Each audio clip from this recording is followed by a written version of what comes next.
Hi, everybody. Nick Coit, Ian Steele, the ABC6 sports team with you from the practice fields in Foxborough, day one of Patriots training camp on Wednesday. And first of all, Ian, it feels like it's the first day of school. Everybody's here. Nobody shined up and brought an apple to Mike Vrabel. Probably not the best of ideas. No. I don't know. He might be an apple guy. He brought a puppy. He did bring a puppy, which was good. That was cool. It's not quite an apple. Probably better to get a puppy than it is an apple. But yeah, they were doing a dog giveaway day here and a pet adoption initiative. I think over 30 pets they brought in here to try and give away to fans who were coming by and looking for a little furry friend. And so, yeah, the players came up here, walked right past us where we're standing right now, and the families were lined up to kind of receive the dogs. And one of them actually got away from Stefon Diggs over here. It was really funny. The CLNS guys got a great shot of it, the Patriots camera crew as well. But Stefon Diggs was carrying the dog up and then put him on the ground to try and take a picture and didn't hold on to the leash. And then the dog just almost went behind the fence down to the lower practice fields. Maybe he just wanted to get some rehab in down at the rehab fields. Well, he certainly gave. I mean, it really tested out the knee, right? Because there goes Stefon Diggs chasing after the dog. So knee looks good, which is good. Exactly. So that's the first good positive report here. Yeah, the good thing is that Stefon Diggs didn't have to go down there because he is fully healthy and full go. He's running around. Yeah. So we're here to give you kind of our takeaways from the first day of Patriots training camp, kind of a longer form chat type of deal. And I guess that's the first big thing, Nick, is, Stefon Diggs, one of the many new faces here with the Patriots. But you were surprised. You were here yesterday to hear that, he was going to be good to go. Mike Vrabel confirmed that. And then watching him out here, what'd you think? I mean, he's moving. He's moving fine. It looks normal. It doesn't look like there was an ACL tear, which is kind of shocking. I mean, it's been October was when it happened, and so here he is on the field. I mean, you have to think that when they signed him, Ian, there was some assurance okay, his rehab is on a good, steady progress. I mean, because I think it took a day or two before that actually happened. The signing was official. So, I guess maybe we shouldn't be too surprised, but it is. It's amazing. But that's modern health, modern medicine, modern great athletes, and Stefon Diggs certainly has been a great receiver in the league for a long time. So, I mean, he looked great to me. And really what's going to be helpful with him is the fact that every time Drake May was out there and in a competitive period, where was he looking first? Stefon Diggs. He was going for Stefon Diggs. So, that's going to be something that Drake May can look to, can lean on, is Diggs getting himself open. And we're going to talk about with the offense this year, when you get to 3rd and 5 and you need to move the chains, who's that guy? For a long time it was number 12 to number 11 or number 12 to number 87 around here. That can be really helpful for a young player like that. And not to mention that other defenses will look at that and say, okay, we have to account for that guy. Yeah. Oh, and then we have to account for Hunter Henry. He's a pretty good player. And then we have to, look, Pop Douglas is open now because those two guys are running around the field. There's a lot of weapons that all of a sudden could, be unlocked here if Diggs is on the field. So I think it can be a real key here if Diggs is healthy and is able to be on the field week 1. Today kind of goes to show exactly what we saw all spring. Yeah. And now the fans who were here saw it, and you'll see the footage throughout the entire week, is that when we would go to these practices, Stefon Diggs was a step faster than everyone else on the roster in terms of the wide receivers. And he was the guy that was hurt, and we weren't sure if he was going to be ready for the season and ready for training camp. Now that we know he is ready for the season and ready for training camp, that just goes to show how far along he was in his rehab and how far along he is compared to the other wide receivers in the room in terms of the depth chart. Like you mentioned, he was the go-to guy for Drake May. Every first play was kind of going Stefon Diggs' way. That was well documented. And it just sets everyone else up in line when you have a stud wide receiver like that. Some of the younger guys like Kyle Williams, who they just drafted, can kind of find his own role and come along a little more slowly. You don't have to depend on the guys to take a huge leap like Pop Douglas or like Kendrick Bourne trying to be the number 1 wide receiver, when in his career he's been, a good number 2, number 3 type of option. When Stefon Diggs is fully go, like it seems like he is, he's a bona fide number 1 wide receiver in the NFL. He is. And he has been his entire career when he's been healthy, whether it's in Minnesota or whether it was in Houston. And you saw, I kind of draw some similarities to Houston last year and New England this year, where Tank Dell was in there under Stefon Diggs and had a really productive season. They had young guys working with Stefon Diggs who fit in their roles because Diggs took attention away from them. They were able to work underneath, like Hunter Henry, like you said as well. I was going to say, like Nico Collins would definitely benefit from a guy like Stephon Diggs. So yeah, I'm totally in agreement with you there. The other thing that stuck out to me, Ian, watching the practice today, and the time that I did get to watch practice because we're dipping in and out because we had CEA Football Media Day. Right. By the way, URI picked to win the league this year. They were the champs, obviously, last fall, so that's going to be interesting to watch them in Kingston this year.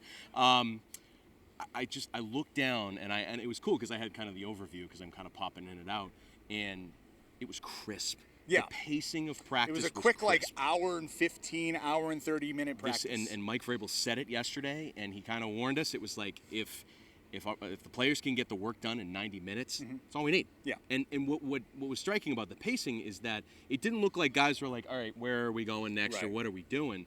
It looked like they had already memorized the script because it was just so crisp. So, I think that's a good thing. It shows the structure that a guy like Mike Vrabel can bring and his coaching staff. And, I thought that was really striking today. Yeah, Mike Vrabel said prior to today's practice that yesterday they had a very long team meeting going through literally everything because, everyone's reported. It's mandatory for everybody. So they went through like what the medical procedures are, what you're going to do on a daily basis, who the people are in the building that you're going to go to if you need, treatment on something like this, or if you need to meet with the nutritionist. Here's who that is. And they went through a very long team meeting. Vrabel even kind of described it. He's like, maybe too long, but necessary because he knows, he doesn't want guys walking around asking questions, not knowing what to do.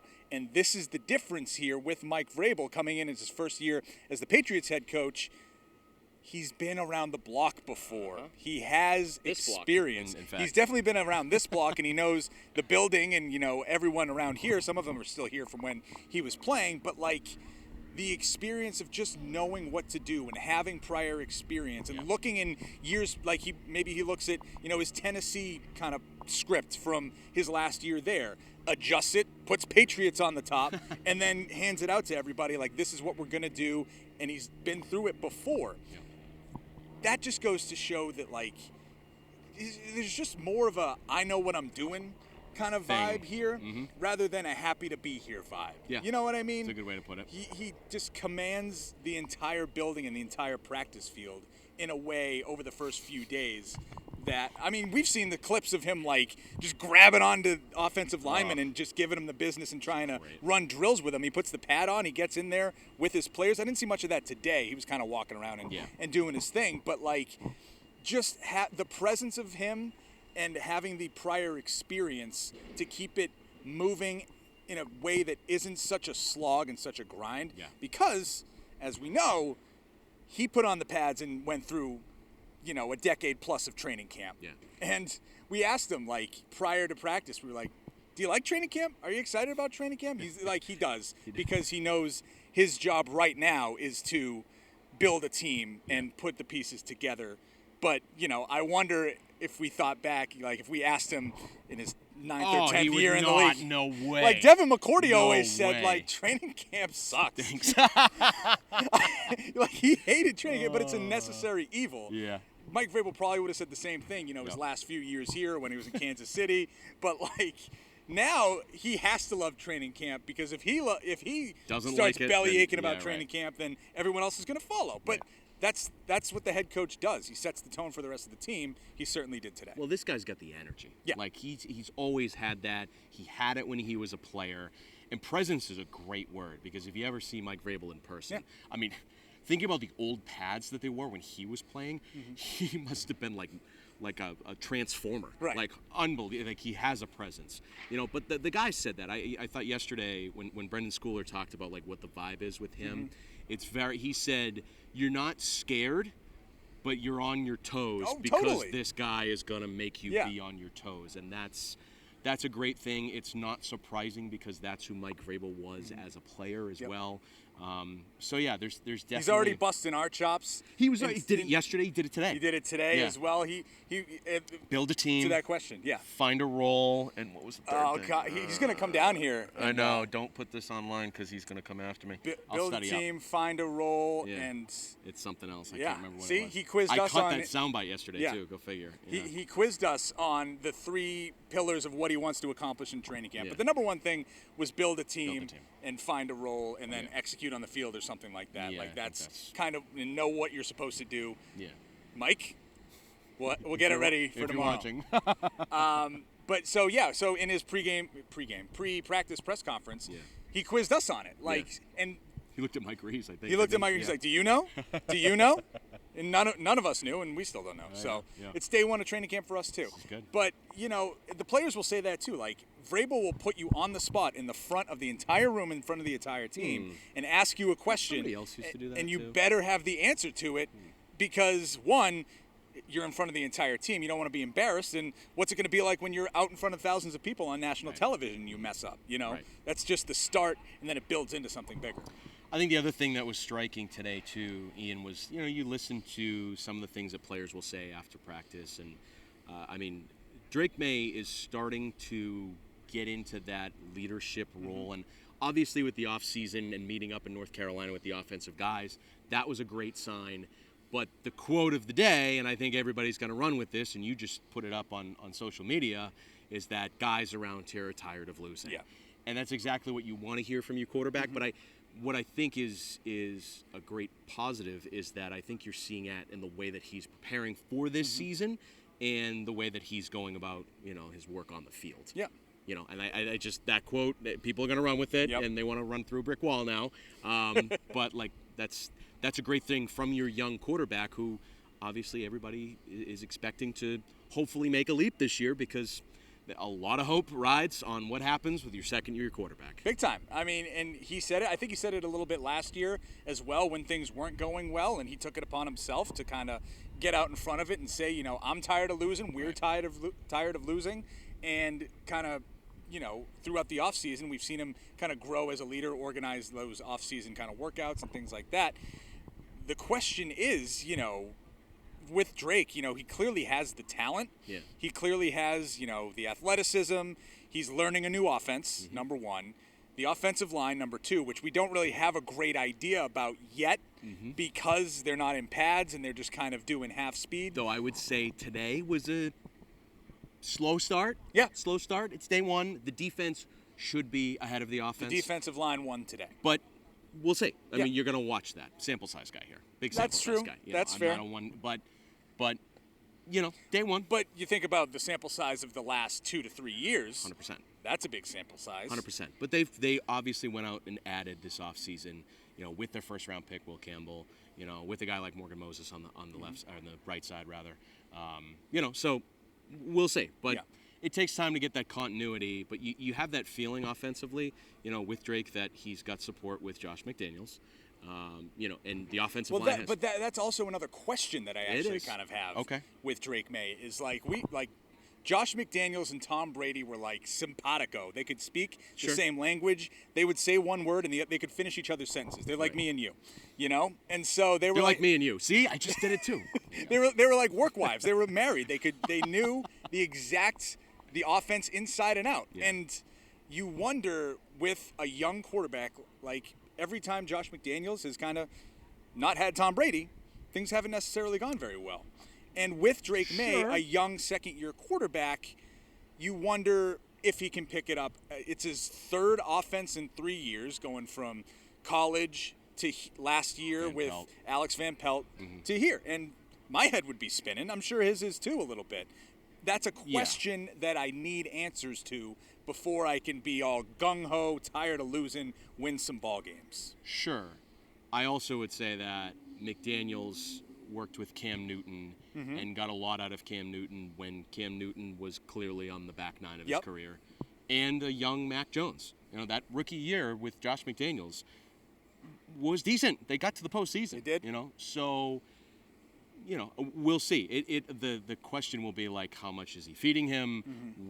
What is the terminology? How much is he picking up? That sort of thing. I listened to Julian Edelman's podcast with Ted Karras. Okay. And Ted Karras. The sweaty center thing was tremendous. I wonder. I don't. Tremendous. I don't wonder. No, you about don't want to center's wonder. rear end, Just leave it there. But either way, I wonder.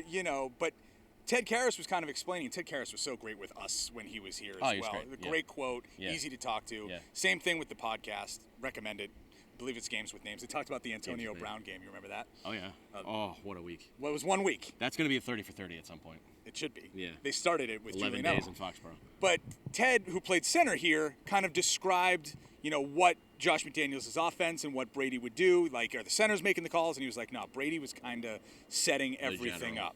Yeah. And what Brady said went. Even if it was wrong, even if it was different from what they called in the huddle, they would change it on the fly. And if Brady wants the ball, Brady wants the ball because he knows. He's the expert. He's the Jedi master of this whole thing. So Drake May's not there yet. No, it's his first day of training camp. He's Luke Skywalker in A New Hope, probably. Right. He's just learning.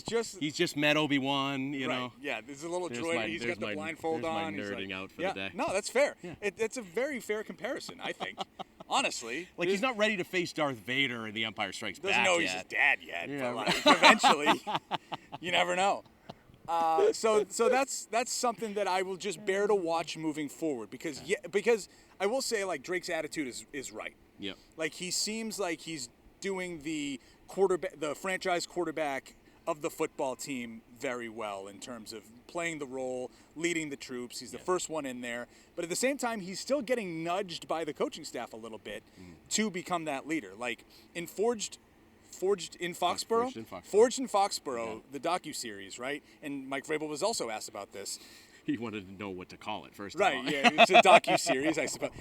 We were like, from the show that you guys put out, it's like, is it a docu-series or what? Yeah. Either way, Mike Vrabel is telling Drake May, like, all right, you have a minute here for a water break. Go talk to your guys. Yeah. Like, I know he's probably going through and having his own thoughts in terms of what he did wrong or what he needs to improve on or what just happened. But in that moment, like, talk it out with your teammates. Bring everybody together rather than be insulary and, bring it within yourself. Doing it as a group seems to be kind of the way that Mike Vrabel wants Drake May to do things. That's actually a really great thought by the coach, too. And the reason I say that is because you know how Drake was as a rookie. Like, there were times where he'd, like, make a big play and he's not, and this is just I think his humble nature. Like, he'd make a big play and it was like, yay. Right. And he didn't, no over-the-top celebrations. Yeah. He's not doing anything like that. He's just kind of moving on to the next play. Maybe that'll get a little bit more out of him. You know, just being more, animated with his teammates. Okay, getting over there, making sure that, okay, we're on the same page as this, that, and the other thing. Like, I don't know. That's interesting. I think we're going to see him come out of his shell a little bit more this year. And I see the leadership vibes from him early on. Yep. There are still questions to be answered, and it's the first day of training camp, and that's what it's all about. But I'd say, overall, solid first day. I'd give it like a B. Okay. Yeah, I think I'm there too. Yeah. Wasn't perfect, but it's tough to tell. It's day one. Notice how we're only talking about the offense because I think that's fair. That's the big part. Carlton Davis was out here today. Yep. That was a big important piece. Another puppy. He had a puppy. He was on PUP, and now he was on NFI. But no, you should say he got a puppy. That he got a pup. Yeah, he was not on the pup list, but he had a puppy, and now he's off all of the lists because he's healthy and practicing. Yeah. And, talking to Milton Williams, a lot of these guys first practice here in Foxborough. Like Milton Williams, one of the fans made him a sign with all of the pictures of him from, like, college in Philadelphia. So he was appreciative. And, we saw Mac Holland signing autographs. Like, these guys getting used to the environment and the fans. Not wearing any shoes. So, we knew loves the grass. That was his Foxborough, thing. Clearly, No, he never wears shoes ever. Unless crazy. it's freezing outside, he wears shoes walking around. He crazy. takes the energy from the earth, Nick. And it helps him on the football field. I love these guys. But he's another guy who has to get healthy a little bit, and he was out there working out. So, but in terms of the defense, there was an interception by one of the young corners. Like, that was one of the big plays here. So we see this. We haven't gone to, like, who's the sleeper of training camp yet. Efton Chisholm, obviously, the fans love him. He's a tiny white slot receiver, just like Julian Edelman. So New England fans are going to fall in love with him early on. But he's still out there and doing his thing. It's early to see, like, who is going to make a leap for right now, I would say today was pretty status quo in terms of how things have gone throughout the spring. Once they put the pads on, then we'll start seeing some more things. I think there'll be more takeaways. The competitiveness will go up a notch, I think, too. But yeah, I think it just speaks to the fact that the offense is a huge story here going into camp. It needs to be. It does. Because last year and definitely the year before that, it was you couldn't operate the way that they operated. Right. And the offensive line was such a question mark.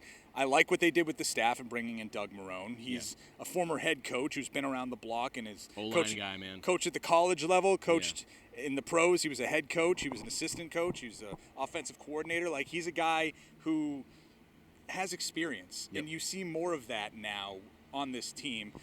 I don't know how well they're gelling together yet. It seems like it's going well so far because it's just a lot of new faces kind of brought together here. Right. It's not the same old faces that we were used to seeing for 20 years. Someone brought up Charlie Weiss's coaching staff today. Stacey James, the PR guy, he was like, we have some rules in here from the Charlie Weiss days.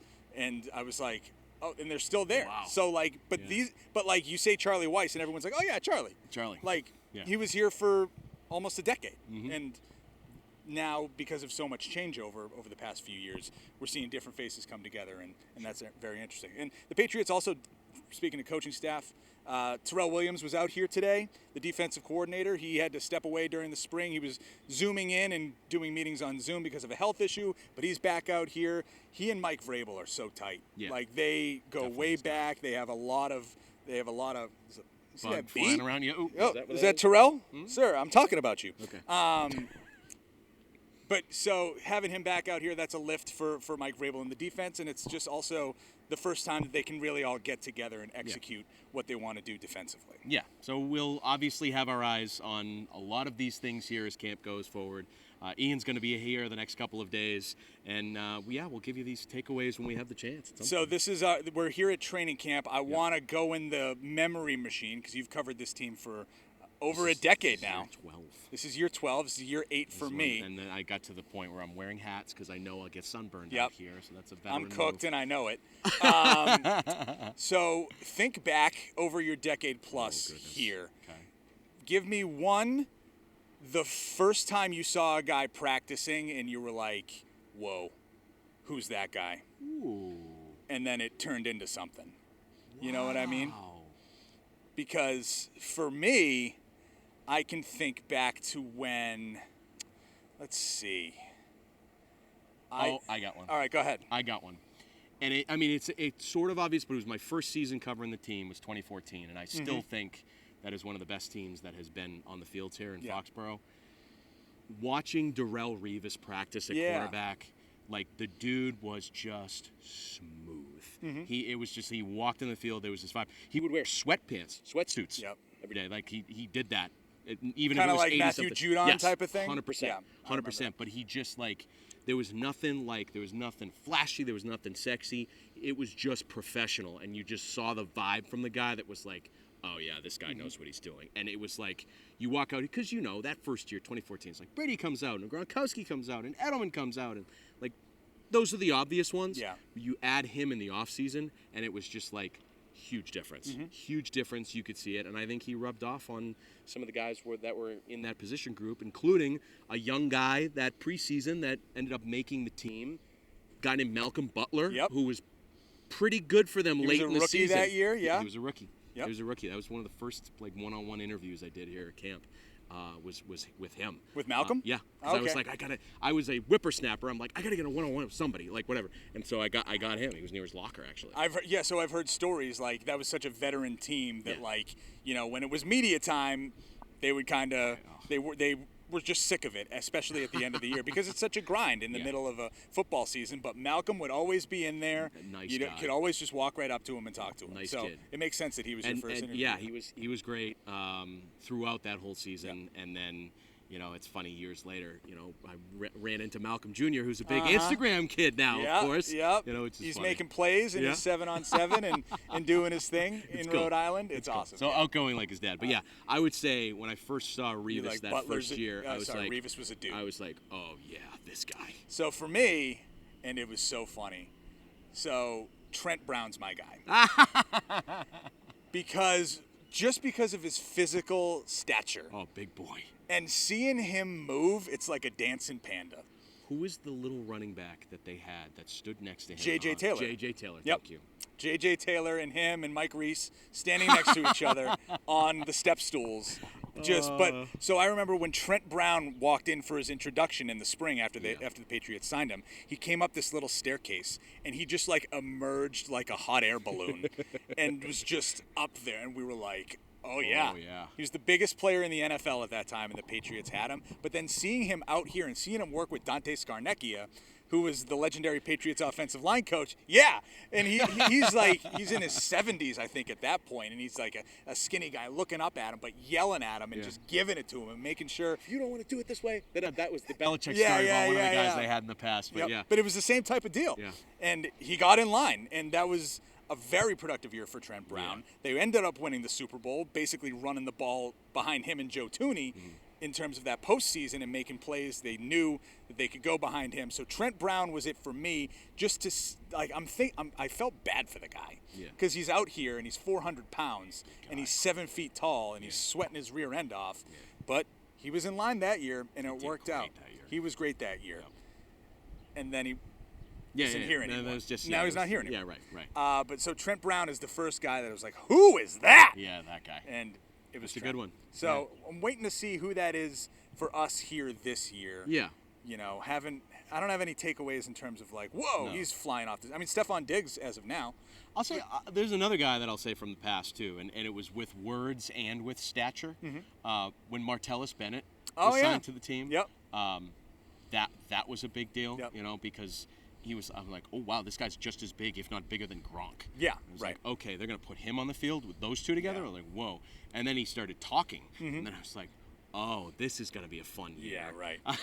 That was 2016. He's talking about superheroes. Oh yeah, I had that interaction. It was the preseason where he was talking about, I think it was Batman versus Spider-Man, and he was saying that he liked Batman better because Batman saves the girl.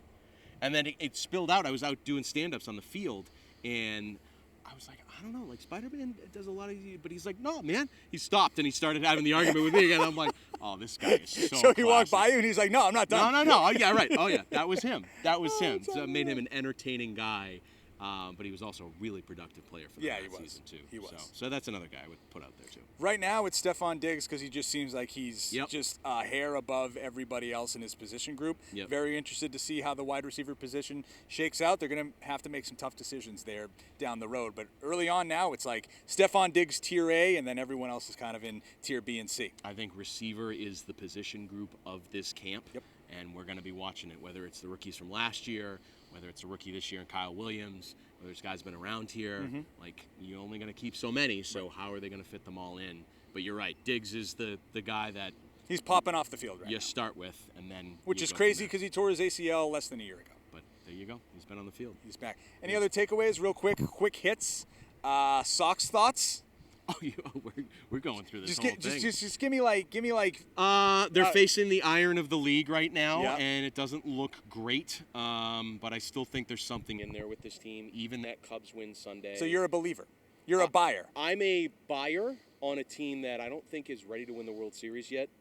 But you never know when you get into the dance in the postseason. If you go out and you make a move for another starting pitcher, another quality starting pitcher, and you get to the postseason, all of a sudden you have Crochet, starting pitcher, whoever you get, and then you've got, Giolito or Bayo, whoever really keeps it going.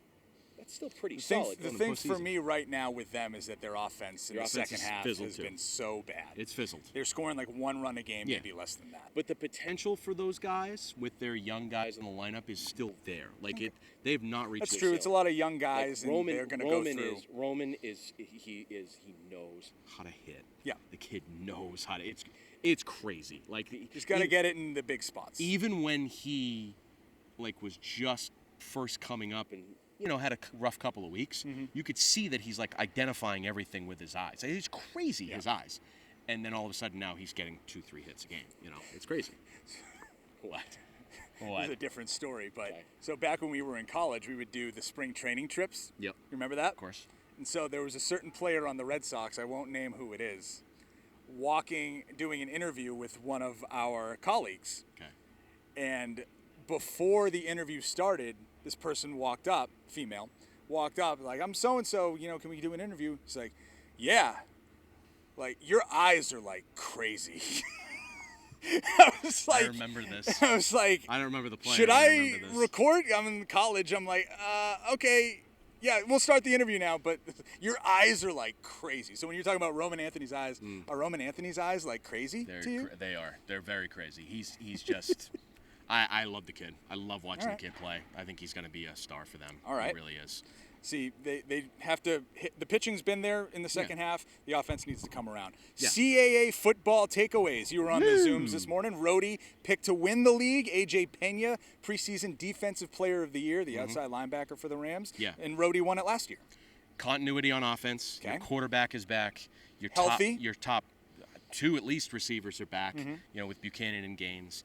I think the key will be some of the turnover on defense. I think the front four, and I would say front seven, but AJ's there, preseason player of the year defensively. But you lose a guy like a Wesley Neal. Yeah. Like, they had some guys there. So, I think there's opportunity for those guys to step forward. It was a veteran defense last year. But having a guy like AJ back and having guys that can step forward and get bigger roles, like I'm watching a young man like a Moses Muse who had a special teams role, and he could step forward. Is Chase Mankins still on the roster?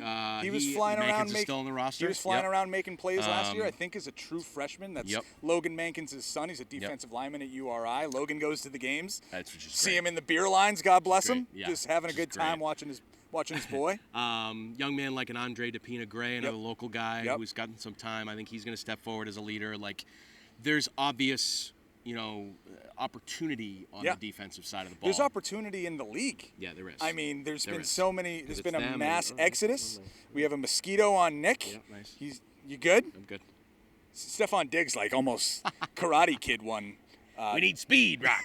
Greasy, fast speed. Dragonfly almost went right at him, and he almost took it out. So, in terms of URI, all right, there's a lot of turnover in that league. Yeah. That's the thing. And there is. The fact that they are returning so much talent makes sense that they're picked preseason number 100%. one. Delaware's gone. Yeah. William and Mary's moving out. Like, there's a mass exodus. The number two team was Monmouth. Yeah. Monmouth was number 2, and they have Robertson, who's a really good quarterback, obviously. So it's an interesting league because of the turnover, but I think you could tell the motivation is there for Rhodey to continue to do something here because they know the kind of talent that they have. They know what they did last year, and there's an opportunity to do it again this year, and even go further if they want to, So they won a game in the playoff last year. It's just to me, I said to you today, like the where that the program was 10 years ago and where it is now. Yeah. I mean, my hats are off to Jim Fleming right. and Thor. Like Thor Bjorn, the patience that they have at that university to say, okay, we need to build this football program right. Now look where they are. Every year they're competitive. Yep. And even if they weren't picked number 1, I say the same thing. It's like even in the down years, they're losing like 1-score games. They have been so good past. the last 5-6 years, and you're seeing the apex of it right now. So they've never had this kind of success before. No, and it's always a question of going into the year after that. How do you handle success, higher expectations, and keep things going? Because it hasn't happened before. No, but they have the right kind of guys, I think. You were talking to head coach Chris Merritt of the Bryant Bulldogs, also in the CAA. What are your takeaways from Bryant this year? I think, obviously, this is a tough league that Bryant is in, but I do think my question to Coach Merritt and the players today was, like, how much can just continuity and being in the same league for a second straight year help? Because they've been all over the place. Like 2021, they're in the NEC. And then the next 2 years, they're in the Big South, and then the Big South OVC, and then they're in the CAA. Like, they're not in the same league every year. So even just knowing... For once, they're in the same league. They're in the same league. They're playing some of the same teams for right. the second So year you have in a row. film from last year that, we played this team against this player who, or this offense or defense or whatever. I think that there's something to that. Sure. And the second half last year, they were competitive in their games. Like, that Rhodey game was competitive. Yep. The main game, they were competing there too. Like, the second half of the year, they said as much today. They felt more confident. They felt more comfortable in the league. So, will that lead to wins this year? We'll see. But at the very least, they want to compete here, and they'll have the chance to do that. Also on the Zoom was captain defensive linebacker Max Villar. Yeah. He's one of Chris Merritt's guys from back in Miami at Christopher Columbus. And when I first met Max, it was I think it was around this time last year we were going over there doing interviews. They're like, here's